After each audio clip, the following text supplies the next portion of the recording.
সর্বঘটে কাঁঠালি কলার যে ব্যাপারটা এইটা পুরোপুরি আমার সঙ্গে যায়।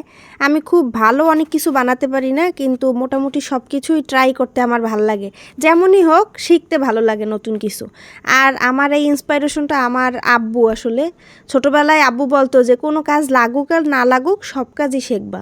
তো এইটা থেকেই আসলে সেই আমার আইডল। এই যে আমার প্রথম একটা কেক বানাইলাম, এখন রিভিউগুলো শোনেন।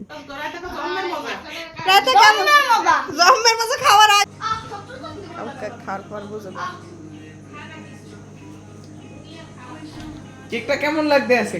খুব ভালো, টাকা কেমন? খুব টেস্ট।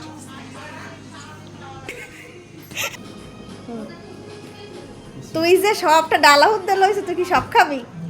বেলা যত সুন্দর কেকটা হয়েছে তো সব খাইতে মন চায়। ঘরোয়া পরিবেশের এরকম কেক আমি আমার জীবনে এখন পর্যন্ত খাইনি। আচ্ছা ঠিক আছে, তুমি কি তাহলে কেকটা রেকমেন্ড করতে আসো যে আমি কেকটা ভালোই বানাইছি? হ্যাঁ, আমি 100-তে 95 দেবো, ও আচ্ছা, 5 দিতে পারবো না। ঠিক আছে ঠিক আছে, তোমারও অসংখ্য ধন্যবাদ আমার কেকটা খাইয়া। 100-তে 100ই পাইবে। না, এখন প্রথম কেকটা অবস্থায় টেস্ট হয়েছে অনেক। আপু 100 তো 200 পাইবে। আমি জানি যে যে বেকার মানে যে কেকটা তৈরি করছে, হ্যাঁ। ঠিক আছে, তারা যদি 100-তে 100 দিয়ে দিই তার কেকের মান সামনে আরো খারাপ হয়ে ও যাবে। এই জন্য তুমি হাতে রাখছো 5। হাতে 5 রেখে দিছি। তবে ঠিক আছে, ভবিষ্যতে তোমারও আমি অসংখ্য- আশাবাদী হ্যাঁ। যে আর 5ও আমি সামনে জানি দিতে পারি। ঠিক আছে, তোমারও আর দোয়া অসংখ্য করি ধন্যবাদ। এরকম কেক জানি প্রত্যেকদিন বানাই আমার খাওয়াইতে হবে। আচ্ছা ঠিক আছে, তোমারও অনেক ধন্যবাদ। কেমন লাগে রাজা? দারুণ একের একের সব সব রাঁধুনি যেন এইসব কেকই বানায়। আচ্ছা।